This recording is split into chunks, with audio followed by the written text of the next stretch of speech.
నా పేరు పామర్ విజయలక్ష్మి అండి.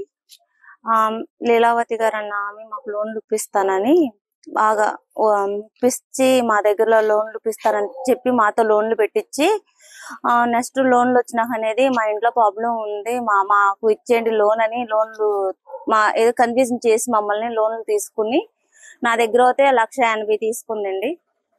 నెక్స్ట్ మళ్ళీ గోల్డ్ ఒక 2 లక్షలు గోల్డ్ తీసుకుంది. ఇవన్నీ తీసుకుని హైదరాబాద్ పారిపోయింది. నాతో పాటుగా ఇంకా చాలా మంది అట్లా 2 లక్షలు, 1,00,000 రూపాయలు, 50,000, 30,000 ఒప్పించి మొత్తం వీళ్ళందరి దగ్గర కూడా తీసుకుంటాం జరిగింది.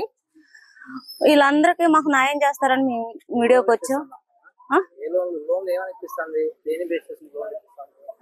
స్పందన అని, బంధన్ బ్యాంకు, ఏంటి మామూలుగా ప్రైవేట్ డాక్రా అని, క్యాపిటల్ అని, ఇలా గ్రూపుల కింద లీడర్ గా ఉండి మమ్మల్ని మాకు వద్దనే వాళ్ళు కాదు మేము కడతాను చెందుతాను అని తీసుకున్నామి. అట్లా మోసం చేసిందండి మమ్మల్ని.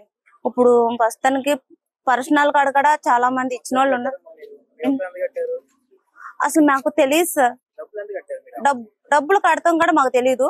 మా అకౌంట్ లో పడతాం, ఆమెకి ఇచ్చేస్తాం. కనీసం ఏ సారు కూడా మమ్మల్ని వచ్చి అడిగిన వాళ్ళు కూడా లేరు. మొత్తం ఆమె చూసుకునేది, ఆమె కట్టుకునేది, ఆమె చెందేది. మరి ఆమె ఇప్పుడు వెళ్ళిపోయింది కాబట్టి సార్లందరూ మా మీదకి వచ్చి మీరు కట్టాల్సిందే, చెందాల్సిందే, మీ ప్రూఫ్లు మీరే ఇచ్చారు కదా కట్టాలంటున్నారు. ఇప్పుడు ఎవరి కాలం అందరం లేబర్లమే, అందరూ కష్టపడుకునే వాళ్ళమే.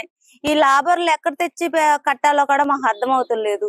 ఆమెనైతే హైదరాబాద్ నుంచి ఎలా తీసుకురావాలన్నది అర్థమవుతలేదు. మేమైతే ఇక్కడ కేసు పెట్టాము. ఏమైనా దయచేసి పోలీసులు ఇదవుతే మాకు న్యాయం జరుగుద్ది, పోలీసుల వల్లే న్యాయం జరుగుద్ది మాకు అని మేము పోలీస్ స్టేషన్కి వచ్చాము. మేమందరం ఉన్నది అందరం లేవర్లమండి. మేము రూపాయి అవుతే ఎవరు ఏ బ్యాంక్ కి కట్టలేము. అది సార్ మా అయితే పర్సనల్ ఇచ్చిన వాళ్ళు ఉన్నాం, ఇంట్లో తెలియకుండా ఇచ్చిన వాళ్ళు ఉన్నాము. ఇంటికి కూడా మా వస్తే ఊరుకోమని మా వాళ్ళు అంటున్నారు. తన మూలంగా మేము రోడ్లు పాలవ్వాలో లేకపోతే ఏమైపోవాలో కూడా మాకే తెలియట్లేదండి. ఏం చెప్పాలో కూడా మాకు తెలియట్లేదు ఆ అమ్మాయి గురించి.